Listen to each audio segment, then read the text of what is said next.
Gálatas capítulo 5, versículo 22 está escrito: Mas o fruto do Espírito é amor, alegria, paz, longanimidade, benignidade, bondade, fidelidade, mansidão, domínio próprio. Contra essas coisas não há lei. Seja bem-vindo, seja bem-vinda. Esse é o último vídeo da série sobre o fruto do Espírito. Nós iniciamos segunda-feira, há 3 dias, falando sobre os 3 primeiros aspectos, as 3 primeiras manifestações do fruto, que é o amor, a alegria, a paz. Ontem nós falamos sobre os 3 aspectos seguintes, que foi a longanimidade, a paciência, a benignidade e a fidelidade. Devido a uma falha na combinação, na expressão dos frutos, eu acabei confundindo o último fruto, que seria bondade, e eu troquei pela fidelidade. Mas hoje, então, nós iremos falar sobre o fruto anterior, que deixou de ser dito, que era a bondade, e depois concluir com os últimos 2. Então, nós iniciamos falando sobre a bondade. A bondade significa aquilo que é bom, aquilo que é agradável ao outro. É muito semelhante ao fruto da amabilidade, ou benignidade, e também muito semelhante ao fruto do amor. Porque, como nós falamos aqui, o fruto do Espírito são expressões de um só Espírito. Por isso que o apóstolo Paulo escreve fruto e não frutos. Por isso que existem tantas características semelhantes. Por isso que bondade é o caráter de ser bom, de buscar ser bom ao outro, de fazer coisas boas. Nós podemos colocar o próprio caráter de Cristo em nós. Ele que, sendo Deus, encarnou-se e se entregou por nós como uma expressão de alguém que é bom, que é bondoso. Também Jesus, em suas parábolas, em todos os momentos, ele falava sobre a importância de nós sermos bons, sermos bondosos. Ele fala sobre o bom samaritano, ele fala sobre pessoas que decidem abrir mão de seus direitos, de abdicar de si mesmo em prol do outro. Então, que nós também possamos fazer isso, que em nosso dia a dia, em nosso trabalho, é difícil às vezes, né? Nós buscamos fazer tantas coisas na nossa correria do dia a dia, acabamos esquecendo da coisa mais importante, que é servir ao outro, que é expressar o caráter da bondade. Eu posso citar o último exemplo de Davi, do próprio rei Davi. No primeiro livro de Samuel vai falar que os amalequitas haviam invadido a Ziklag, que era a cidade em que Davi estava escondido de Saul, e nesse momento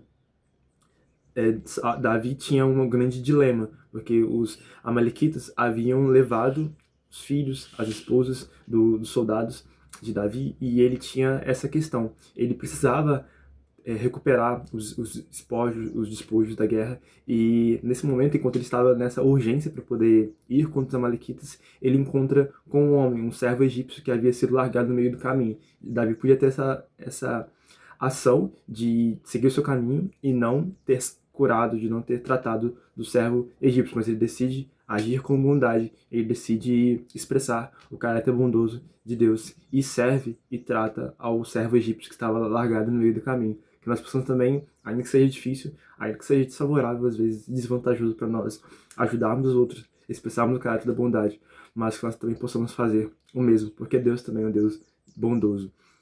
O próximo fruto, o penúltimo dessa sequência, é a mansidão. A mansidão é o caráter daquele que é manso, assim como Jesus é o caráter daquele que é capaz de não ser deixado levar pelas suas emoções. É muito parecido também com o domínio próprio que nós iremos falar em seguida, mas assim como Jesus, que era manso e humilde, é o caráter daquela pessoa que, frente às atribulações da vida, frente às adversidades, quando você é criticado, quando você é repudiado, é ser manso, é não responder de acordo com a mesma moeda da pessoa, como Salomão também escreve, não responder ao tolo de acordo com a sua tolice, porque você que é sábio, você que exerce a mansidão, decide ser manso, decide não fazer tempestade em copo d'água, decide não extravasar ao outro a tempestade que a outra pessoa tem e que talvez possa influenciar em nossas emoções, em nossos sentimentos. Da mesma forma que nós falamos que um mar é manso, por exemplo, que um oceano é manso porque nele não existem muitas correntes marítimas ou tempestades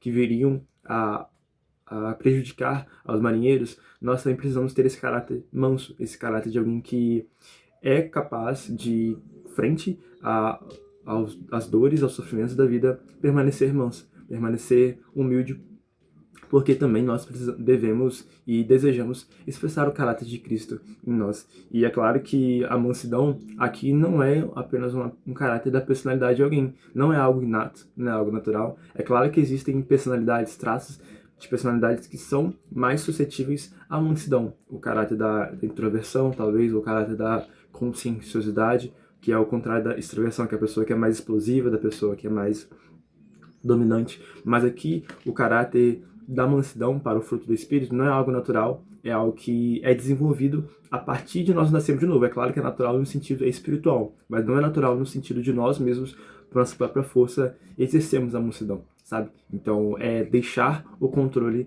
para que Deus faça em nós o seu fruto, para que Deus desenvolva em nós o seu fruto, o fruto da mansidão. E é sobre o controle que é o último fruto, é a mansidão, na verdade, o domínio próprio. Nós falamos sobre mansidão no último, e agora nós iremos falar sobre domínio próprio. O domínio próprio, na linguagem moderna, também é falado como autocontrole, é a capacidade de se autocontrolar, de exercer a disciplina. Talvez muito conhecido é a disciplina. Hoje em dia é falado sobre a disciplina dos negócios, a disciplina na carreira, a disciplina nos estudos, e isso é bom, é a disciplina no sentido de você mesmo, por sua própria força, exercer aquilo que vai ser capaz de dominar a si mesmo. Contudo, mais uma vez, existe essa diferença entre a disciplina, o domínio próprio, para o fruto do Espírito, e a disciplina, o domínio próprio, para aquilo que é com a nossa própria força, para aquilo que é falado, para aquilo que é dito. Para o fruto do Espírito, o domínio próprio é algo natural para aqueles que estão sendo lapidados, estão sendo desenvolvidos pelo Espírito Santo, sabe? Então não é por nossa própria força e não é por nossa violência, como Deus fala para Zacarias, o profeta. Na verdade, é pelo Espírito do Senhor que nós somos desenvolvidos com o domínio próprio, ser capaz, da mesma forma que nós falamos sobre a mansidão, ser capaz de não ser deixado levar pelas suas emoções, ser capaz de dizer não às emoções que são contrárias à palavra, às escrituras, ser capaz de controlar a si mesmo, não no sentido estoico de dizer não para as suas paixões, de dizer não para aquilo que é contrário ao corpo, porque isso é um dualismo, é um falso dualismo que as escrituras não corroboram. Na verdade, quando o apóstolo Paulo fala sobre o dilema entre carne e espírito, ele fala sobre a natureza carnal e o espírito, sobre as coisas do céu. Então, esse é o dilema verdadeiro, não é o dilema entre corpo, que é mal, e alma barra espírito, que são ruins, porque para o texto bíblico, nós somos um corpo inteiro. Então, nós precisamos buscar a nossa completude, nós precisamos buscar a nossa integridade, buscar dominar por completo, não por nossa própria força, mais uma vez, mas a partir de entregar o controle da nossa vida ao Espírito Santo, entregar o nosso domínio, a nossa própria vontade, o nosso arbítrio, se existe verdade, se realmente existe ou não, entregar tudo que nós temos ao Espírito, porque ele é capaz de realmente dominar as nossas emoções, de realmente dominar os nossos sentimentos. Então, que nós possamos concluir essa série, eu sei que foi curta, mas eu busquei trazer apenas um panorama geral, de forma mais resumida, breve, sobre o fruto do Espírito. Hoje nós falamos sobre esses três últimos, sobre a bondade, o caráter daquele que é bom, que faz coisas boas, os outros falamos sobre a mansidão e o domínio próprio. Nós iniciamos falando sobre o amor, a alegria e paz, e depois em seguida falamos sobre a longanimidade, a benignidade e a fidelidade. Então eu espero que essa série de 3 vídeos possa ajudar você a desenvolver a sua espiritualidade, que você possa crescer em seu espírito, crescer a frutificar o fruto do Espírito, crescer a imagem daquele que nos criou. Que você possa curtir, comentar, se inscrever, compartilhar, para que mais pessoas também possam ser desenvolvidas espiritualmente, de acordo com a palavra da verdade.